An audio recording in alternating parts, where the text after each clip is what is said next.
Thanks for joining us on Focus on Africa from BBC World News. There is outrage in the Gambia over plans to release 3 hitmen who confessed to carrying out a series of assassinations under the orders of former President Yahya Jammeh. The 3 are members of a paramilitary group known as the Junglers. Malik Jatta, Omar Jallo and Amadou Badji confessed to being government assassins. Now, the revelations came at a Truth and Reconciliation and Reparations Commission hearing set up by the current President Adama Barrow in December 2017 after he came into power. But the first hearing did not begin until January this year. Since then, at least 50 people have given evidence to the TRRC, and it will run for 2 years. The BBC's Thomas Nadi reports. Enoch Amu Mensah was 10 years old when his father was killed in the Gambia. He was one of the 44 Ghanaian nationals murdered by the Junglers, a paramilitary unit which took direct orders from former President Yahya Jammeh. But how does he feel about the intended release of the 3 men? The real man behind it is what we have to deal with, the Jammeh. If Jammeh didn't say that kill them, they won't do that. Are you getting it? So to me, with their release, I think it's a fair deal, but we need to go for what they call it, the real man, who's the Jammeh. The 3 men appeared before the country's Truth, Reconciliation and Reparations Commission 2 weeks ago. The whole truth and nothing but the truth. They confessed to committing dozens of assassinations, including the murder of over 40 Ghanaians. Now they are about to be set free. The 3 men are currently in military custody, and the authorities believe that their release will encourage others to also testify as they seek to establish the truth. But the problem is that they haven't set conditions for their release, and so there are concerns they might leave the country. A move that has angered many of the relatives of the victims in the Gambia. It's been a long time, long year ago. Nobody knows. So at least time it's soon again the justice. It just need a grass as easy as this. Understand, God? He will affect so many families. To understand what actually happened there, we need to, encourage those people who are responsible for those heinous acts to come forward and then tell the Gambian public what is happening. So in the interest of finding out the truth, I think it was the right decision. Jammeh to Justice Ghana campaign group is also unhappy about it.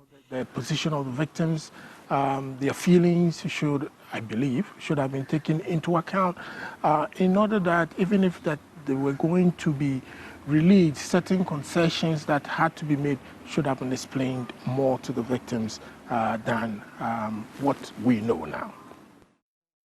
The commission has only begun its work and is expected to make recommendations for prosecution or reparation. It has 2 years to prove to families of the victims that justice can be done in Gambia. Thomas Nadi, BBC News. Well, the hearings are being broadcast in full in the Gambia. I asked Ade Darami from our partner stations QTV what impact these revelations have had on society. If you come to the Gambia or you see the Gambia advertised in Europe or in America, it talks very much about the smiling coast, about this place where everybody's laid back and friendly and so on. And that's very much how people have always seen themselves and to an extent still see themselves.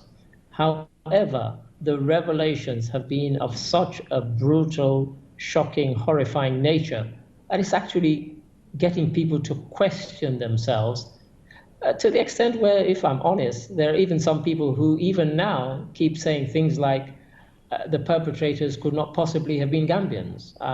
I traveled back from Europe just a month ago, and the person sitting next to me on the plane, a professor, a Gambian chap, was saying to me, of course you realize that all the perpetrators can't have been Gambians. And I said, well, the commission has seen 50 plus witnesses. Not a single foreigner has been named as having been a perpetrator. Mm-hmm. So there is that sense of denial about who's been involved. But I think now people are beginning to realize that, yes, it was Gambians doing this mainly to other Gambians and in some cases to foreigners. People from other countries. So the commission itself is called the Truth, Reconciliation and Reparations Commission. So in the light of what's happened with the 3 so-called Junglers, yes, is it happening? Is it working, do you think? I think it's working, and it's working slowly because particularly with the Junglers, because of course this was a set of people who were essentially ex-President Jammeh's hit squad.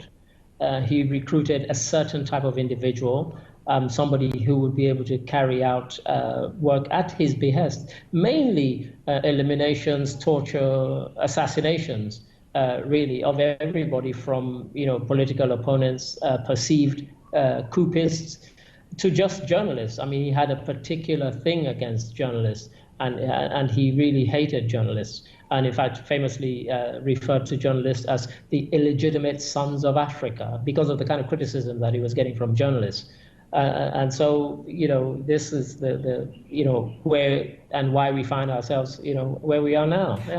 How about the reparations part of it? Because usually in tribunals like this, the commissions like this, 2 or 3 of their mandates really never get completed or finished. In fact, in most of them, as a Sierra Leonean, I can tell you that in Sierra Leone, we're still waiting for those to be finished. But, I have a Gambian connection. My father was born here. But in terms of reparations, actually what people are looking for is not financial recompense. Some people have even come to the commission and said, actually, what we would like is an apology for what was done to us or what was done to our family member. So, I think when you hear the word reparations, there's a kind of automatic, you think that people mean cash or some sort of financial recompense. But I've been quite surprised, even shocked, that some people have said that actually, what we want is an apology from the perpetrators, but also an explanation of what happened to our family member. Because what happened in many cases that people disappeared, and all sorts of nonsensical reasons were given by the regime, or, we did have them in custody, but they escaped and we don't know where they are. Of course, now we find out that not only do they know where they are, but literally we know where the bodies are